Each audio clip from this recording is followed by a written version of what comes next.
Caríssimos telespectadores da TV Cidade, queridos colegas advogadas e advogados, bem-vindos à 10ª edição da 6ª temporada do programa OAB TV.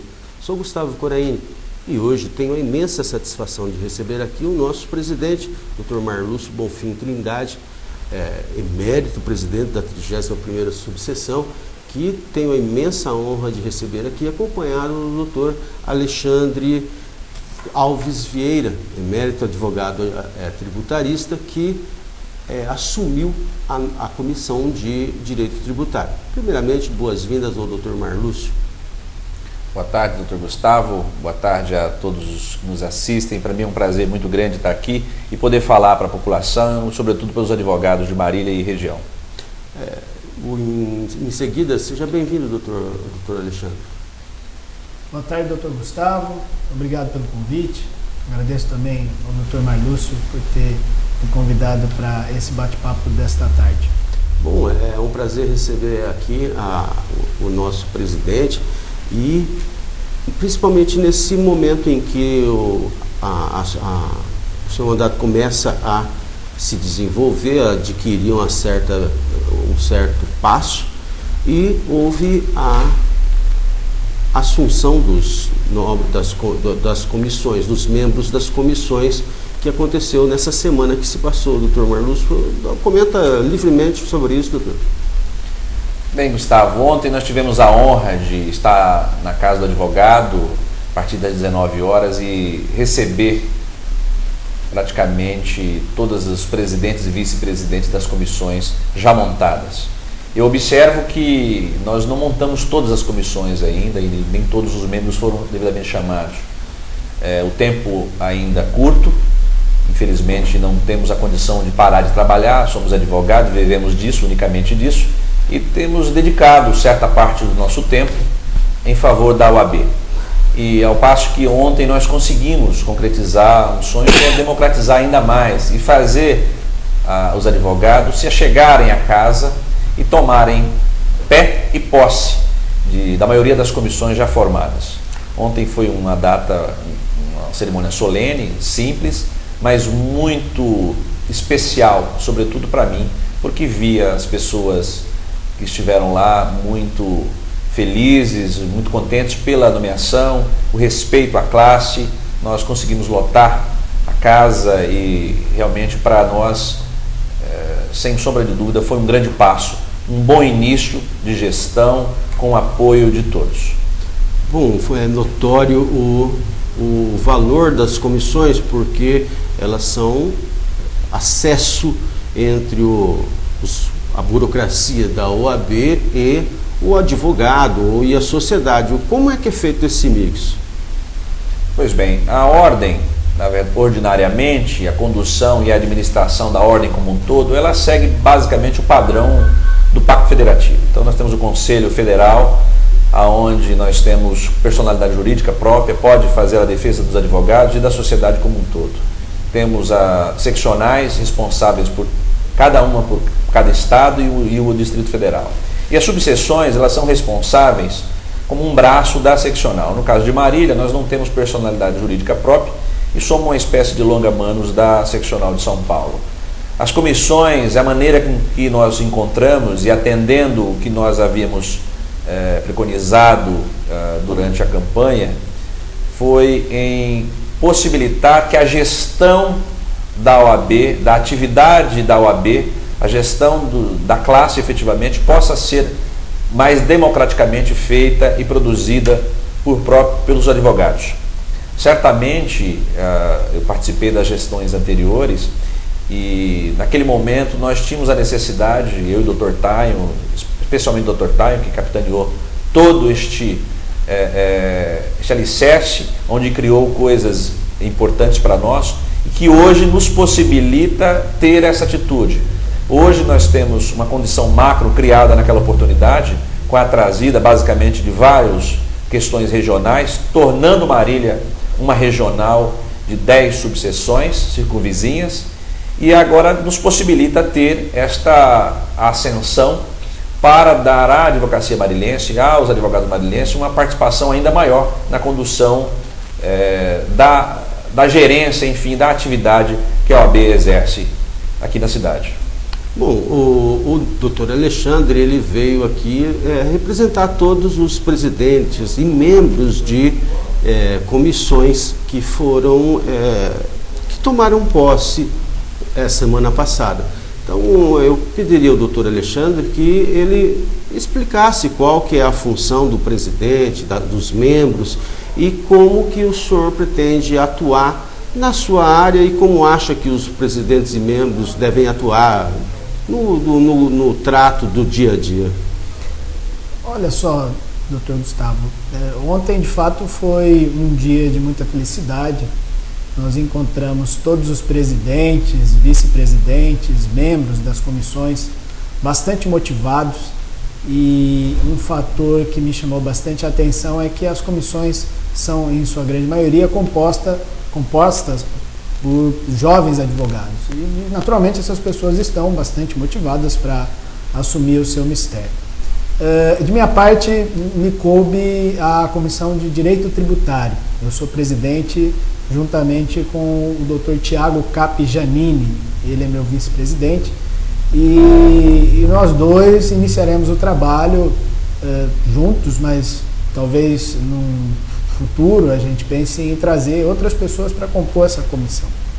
As comissões são multitemáticas e, a depender da demanda, elas contam com um número de membros maior, né? A nossa, hoje, conta com 2 membros, mas houve lá algumas comissões com 5, 6 membros. E a verdade é que, como bem falou o Dr. Marlúcio, a postura da OAB hoje é de tratar dos temas afetos à OAB de maneira bastante democrática, de ouvir as reivindicações dos nossos colegas. Nós estamos ali à frente para representar a classe e tentar fazer o melhor que existe para a classe e para a sociedade marilense. Especificamente no caso da Comissão de Direito Tributário, nós acreditamos que o papel dessa comissão é o de se posicionar de maneira institucional a respeito dos temas tributários que afligem a população brasileira, as empresas, tanto em âmbito federal como em âmbito estadual e também na seara municipal. Sendo o caso, propor que a seccional de São Paulo ajuize ações discutindo leis que porventura sejam inconstitucionais ou que tragam irregularidades quanto à cobrança de tributos. Bom, isso aí também é um assunto que para o nosso público, os senhores sabem que o nosso programa é feito não no sentido de informar os advogados que não têm essa pretensão, mas ainda de levar o direito, a justiça, a vontade de ser um advogado à população. E nosso público é aquele que paga o IPTU aqui de Marília, né? Então, eventualmente, se houver algum problema com o IPTU durante o ano, sempre como que o advogado ou o próprio público pode ter acesso a essa comissão, doutor? Como que seria a atuação no sentido assim mais prático? Nós estamos lá à disposição, né? Os funcionários lá da OAB estão disponíveis para receber essas solicitações e, assim que repassadas essas moções para nós estaremos à disposição para atender prontamente. Nos posicionando de maneira institucional, é colocado um assunto, de que maneira que a OAB se posiciona em relação a ele? Nós teremos a nossa orientação a passar de acordo com o nosso ponto de vista, mas é claro também respeitando as opiniões dos colegas, né, tentando chegar a uma posição intermediária de modo a dissolver esses litígios que porventura possam acontecer. Bom, é notório também a importância de novos impostos e a interpretação, logo de momento, numa nova regulamentação do imposto, ou algo que seja novidade. Por exemplo, tem um imposto novo aí, o imposto sobre o giro de capital, é isso, doutor? Sobre o ganho de capital. Ganho de capital. Na verdade, existe já há algum tempo o imposto de renda sobre o chamado ganho de capital. Se uma pessoa qualquer, ou mesmo uma empresa, adquire um bem por um determinado valor e depois vende esse mesmo bem por um valor superior, a diferença entre o valor de venda e o valor de compra é considerado um lucro, portanto um ganho de capital. E no caso das pessoas físicas, dos contribuintes pessoas físicas, esse imposto vinha sendo cobrado com a alíquota de 15% já há bastante tempo.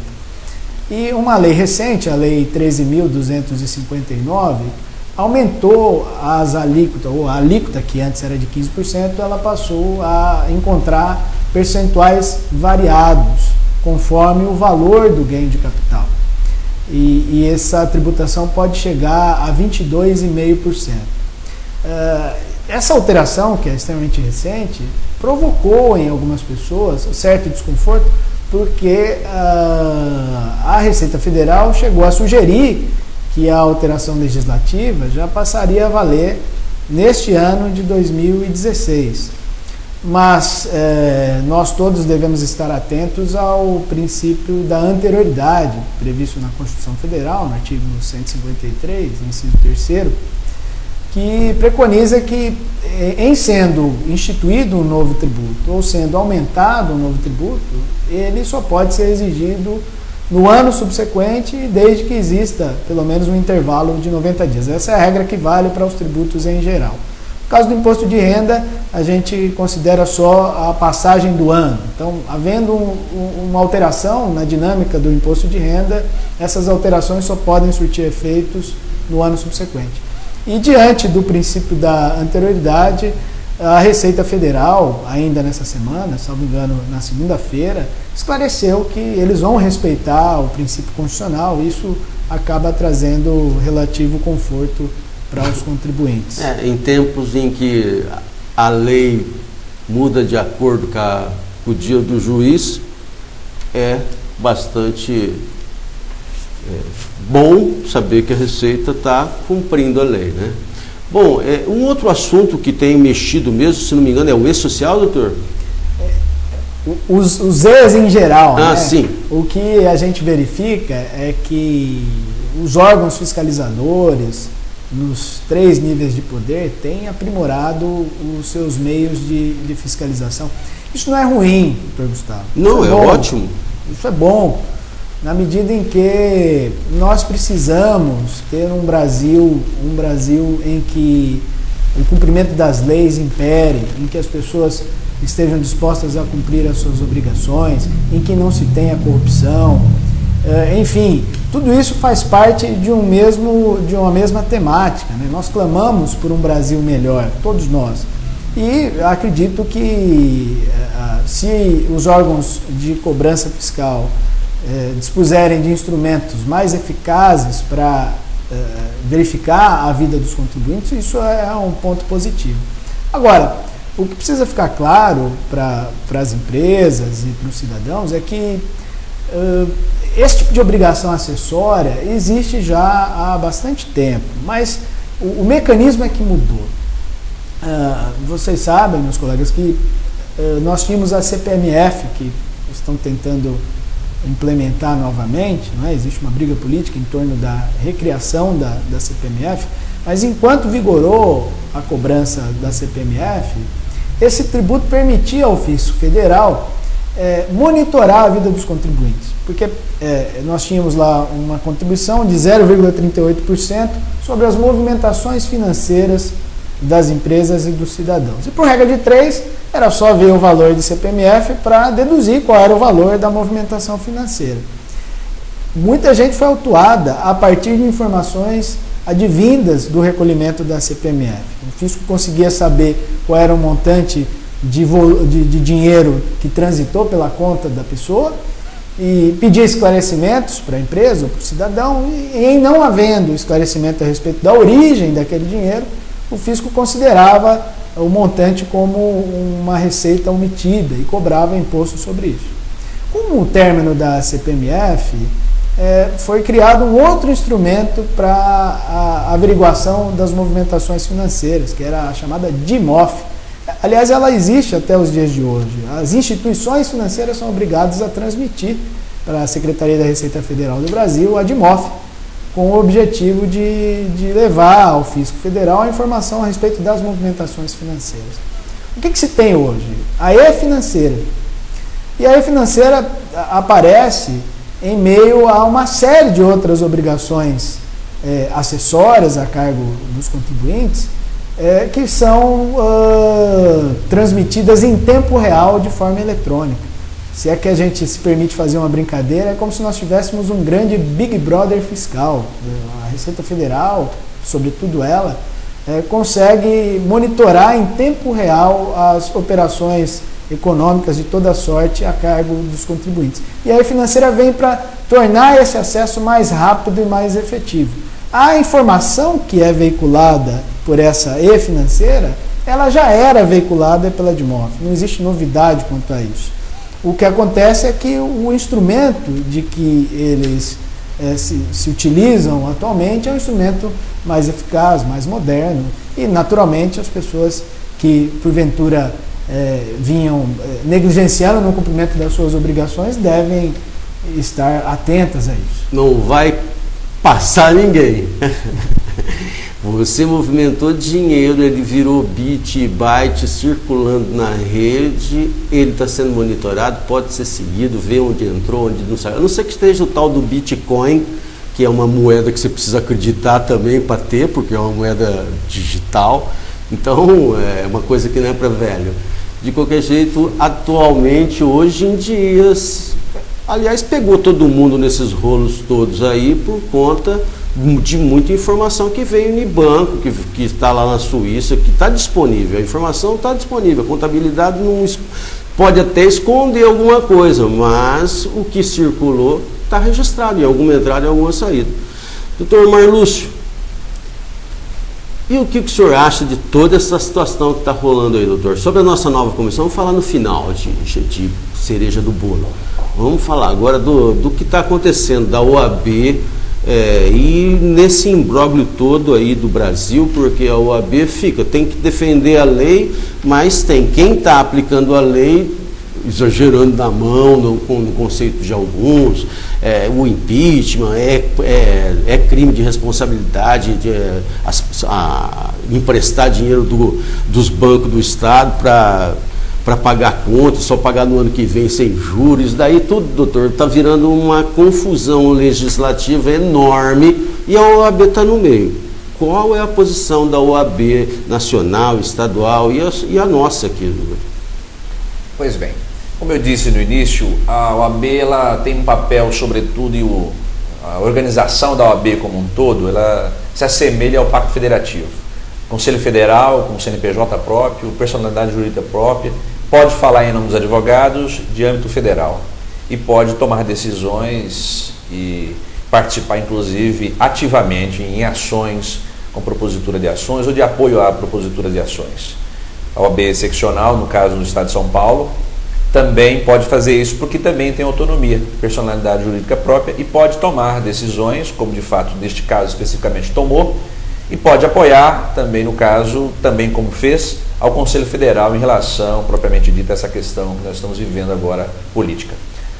A subseção, por outro lado, nós não temos esse poder, nós somos um longa-manos, não temos a capacidade jurídica própria de demandar em nome próprio e tomar posições em nome próprio. Como advogado e como presidente da ordem local, eu tenho também a minha posição a respeito disso. Certamente estou triste, como a maioria dos brasileiros, como a maioria dos colegas advogados, com essa situação que estamos vivendo. Vou fazer uso de uma expressão que eu usei ontem no discurso para a posse dos novos presidentes das comissões, invocando o Sobral Pinto, para dizer que eu pessoalmente não sou de direita e não sou de esquerda, sou de direito. E em sendo de direito, não posso fazer outro modo senão defender o Estado Democrático de Direito. E a minha postura, efetivamente, é que sejam processados os criminosos e que sejam colocados na cadeia, que é o lugar de criminoso. Entretanto, como advogado, como presidente da ordem, eu não posso admitir e conclamo aos colegas técnicos que nós não façamos de outro modo senão não transacionar regras constitucionais. Não é possível que que nós estejamos em 2016, após uma longa conquista na Constituição Cidadã de 1988, agora possamos ter quebrado algumas regras. Então eu não quero fazer, evidentemente, nenhuma defesa a ninguém, mas a classe dos advogados. Eu imagino que nós, advogados, temos direitos de trabalhar e ter um sigilo profissional absolutamente preservado.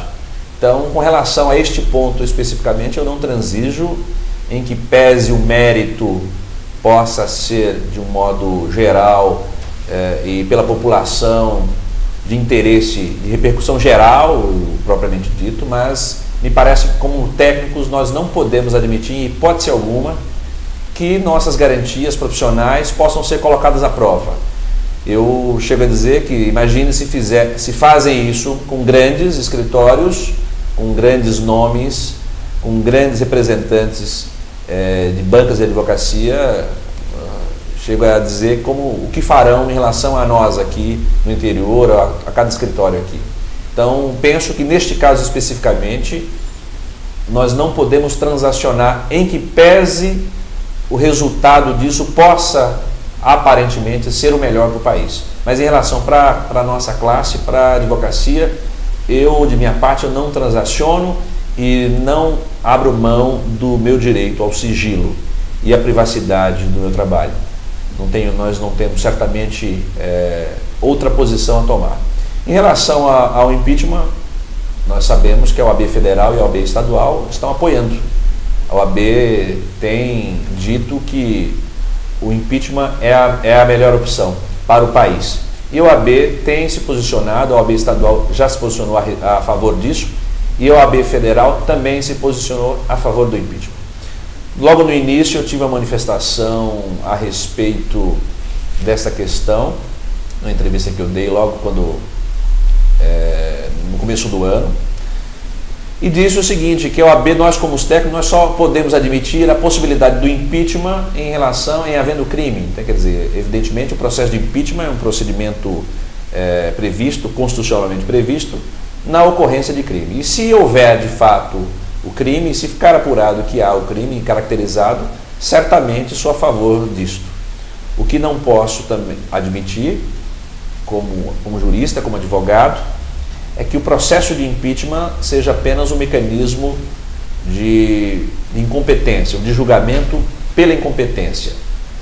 Nós temos que respeitar, embora não tenha votado na presidente Dilma e não apoie o seu governo, nem os seus métodos, sobretudo, e aí nós estamos falando dela especificamente, não concordo, mas não posso admitir, imaginar que o processo de impeachment seja por incompetência dela.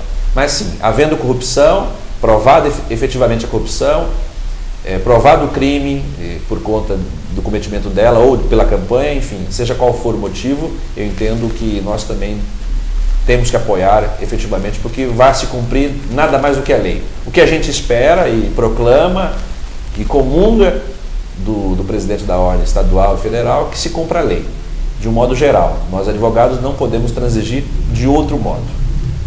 Muito bem, presidente. Bom, nós também conseguimos uma nova comissão regional. O senhor poderia destacar qual a importância de uma comissão regional e principalmente o assunto dessa comissão, qual que é a área dessa comissão, né, doutor? Certamente, doutor Gustavo e colegas advogados e advogadas. Como eu disse, nas duas gestões anteriores, onde presidida pelo Dr. Tayon Sofner Berlanga, papel muito importante de conquistar algumas regionais para Marília. Então hoje nós temos o TED, que é o Tribunal de Ética e Disciplina aqui na cidade, nós temos o Conselho Regional de Prerrogativa, que funciona também nessa cidade. Temos a regionalização da CAASP, temos também a CAASP. E tivemos, na semana passada, eu estive junto com o Dr. Tayon Sofner Berlanga, que é o nosso conselheiro estadual da Ordem, em São Paulo, e lá conseguimos trazer para Marília agora o Conselho Regional da Mulher. Certamente é importante isso, não há dúvida disso. Nós estamos vivendo em épocas em que me parece que as diferenças havidas entre sexo, entre homem e mulher, têm que ser colocadas de lado, não deve mais ocorrer. E nada mais justo que nós tenhamos essa representatividade aqui em Marília. Somos 233 subseções no estado de São Paulo, Marília 31ª, e nós temos aí mais 232. E haverá 22 regionais da mulher advogada. E tivemos a honra e a satisfação de conseguir, juntamente com o Dr. Taio, a conquista dessa regional, que trará para Marília, sobretudo, a discussão sobre o tema, política, a fim de que a mulher advogada, que hoje nós devemos contar com cerca de 50% das advogadas de Marília, dos advogados de Marília mulheres, fazer com que a sociedade compreenda que não há diferença entre contratar um advogado e contratar uma advogada. Efetivamente, a diferença havida entre nós é apenas a área de atuação. O respeito e a dedicação vai de cada um. E aí nós temos certeza, e posso dizer porque participo da ordem já há algum tempo e conheço, que a advocacia de Marília ela é primorosa, ela não perde nada para a advocacia da capital. Nós temos condições de atender, a advocacia de Marília tem condições de atender plenamente todo o marilhense, todo empresário marilhense, toda a população marilhense, com igual competência e eficiência aos advogados da capital. Com relação às mulheres, obviamente não há dúvida nenhuma de que o tratamento é igual. Então não há distinção. Me parece que não ser sensato fazer ainda nos dias de hoje uma observação desse tipo, de que não há diferença. Mas não podemos negar que ainda há certo preconceito. Eu tenho notícia que da última efetiva do Conjur, eu fiz uma leitura no Conjur antes de vir para cá, a respeito da confiabilidade aqui da classe. E temos que a ordem é o segundo órgão de classe, a segunda instituição, de mais respeitabilidade no Brasil. Então, a última notícia que eu tenho é essa. Então, quando nós falamos de respeito à ordem, da importância da advocacia da ordem, e nós até possamos admitir aí que algum tipo de brincadeira que alguém possa fazer com a ordem, eu devo dizer que essa brincadeira realmente é muito superficial, porque na hora em que há o problema efetivo, na hora em que o cidadão, a sociedade, a parte necessita do problema e precisa de um técnico para resolver, todas as brincadeiras, todas as diferenças de sexo, de advogados, me parece que isso cai por terra. E o respeito à ordem, respeito à advocacia, respeito ao advogado, respeito à advogada, se sobressai a isso e faz com que o advogado tome a frente do negócio para resolver. Me parece que a diferença entre os sexos aí, nada vai importar nisso. E para nós é um referencial, trazer, e para mim um prestígio muito grande, ter a oportunidade de acontecer isso ao nosso tempo, né, enquanto estou presidente. Para mim uma honra e uma satisfação muito grande. Nós aqui estamos muito honrados por toda principalmente pela qualidade da advogada marilhense, que, como o nobre doutor disse, nada difere dos homens. O advogado, advogada, não tem sexo, né? É igual o padre ali na hora do confessionário, parece muito, inclusive. Eu queria convidar o doutor Alexandre Alves para se despedir, porque o nosso programa já está chegando no fim, doutor. Eu gostaria de cumprimentar o doutor Gustavo, agradecer mais uma vez pelo convite, agradecer ao doutor Marlúcio pelo convite no sentido de ocupar essa comissão, fico muito honrado. E estou aqui de maneira bastante simples e humilde para me colocar à disposição dos colegas, da população, para me posicionar, juntamente com o Dr. Tiago Giannini, a respeito dos temas tributários que chegarem até nós. Muito boa tarde. Nós aqui agradecemos a sua presença, está convidado para o próximo dilema tributário que tiver na pauta aí da mídia, o senhor já está convidado para vir aqui, doutor. Doutor Marlúcio, um prazer imenso recebê-lo aqui. Por favor, as suas despedidas. Eu que agradeço a oportunidade de me dirigir aos colegas e à sociedade de um modo geral, E agradecer publicamente todos os advogados, presidentes e vice-presidentes que estiveram na casa ontem, que tomaram posse. Aproveito para fazer um convite, que nós teremos nossa posse solene no próximo dia 8 de abril, às 20 horas, no Salão Nobre da Reitoria da Unimar. Nós devemos divulgar mais amplamente nos próximos dias.